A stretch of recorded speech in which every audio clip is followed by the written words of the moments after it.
3 strategi tim sus ungkap Ferdy Sambo tersangka otak pembunuhan Brigadir J. Scientific Crime Investigation menjadi salah satu metode Polri dalam mengungkap Irjen Ferdy Sambo sebagai dalang pembunuhan Brigadir J. Cara tersebut terbukti jitu karena Ferdy Sambo tak dapat mengelak lagi dari perbuatannya. Namun sebelum lanjut, silakan subscribe dan nyalakan lonceng notifikasinya agar kalian tidak ketinggalan info menarik dari channel kami. Jika sudah, mari kita lanjut.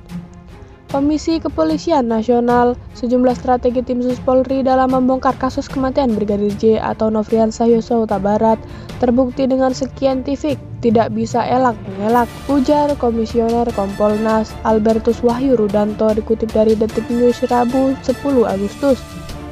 Berikut 3 strategi tim sus Polri dalam menjerat Irjen Ferdy Sambo. 1. Jerat Baradae.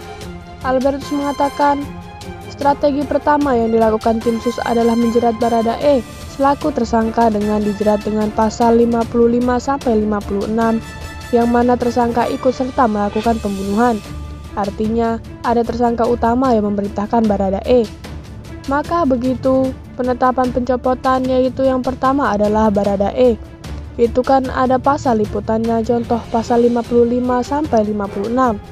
Ini berarti sebetulnya penyidik sudah tahu. Cara masuknya ke pidana saja penyidik masih nyari, kata Albertus. Kemudian, berarti kalau pasal liputan ada 2 orang lain lagi.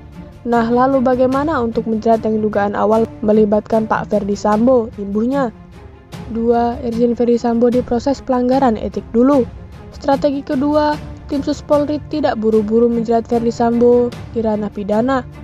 Tim sus lebih dulu menempuh jalur pelanggaran kode etik Polri. Dengan metode ini, Irjen Ferdy Sambo langsung dapat dilakukan penempatan khusus. Ternyata Polri juga pintar, pertama kali menggunakan jalur sidang etika, karena dengan dugaan pemeriksaan etika itu bisa langsung menahan Ferdy Sambo, imbu Albertus. 3. Patsus membuat Ferdy Sambo tak bisa intervensi penyelidikan. Albertus juga menilai penempatan Ferdy Sambo di Makobrimob Kelapa II Depok, Jawa Barat sebagai langkah tepat Polri. Kondisi ini membuat Ferdy Sambo disebut tidak dapat mengintervensi penyidikan. Bahasanya ditempatkan di ruang khusus, dari situlah kemudian dia tidak bisa intervensi, tidak bisa komunikasi, jadi kita apresiasi, katanya.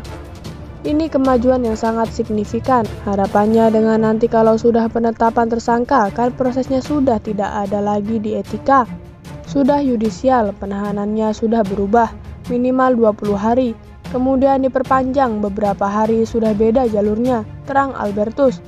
Sementara itu, Komisioner Kompolnas lainnya, Poengki Indarti mengatakan pengungkapan kasus kematian Brigadir J penuh tantangan dan hambatan. Apalagi diduga ada upaya pengaburan akan kasus ini.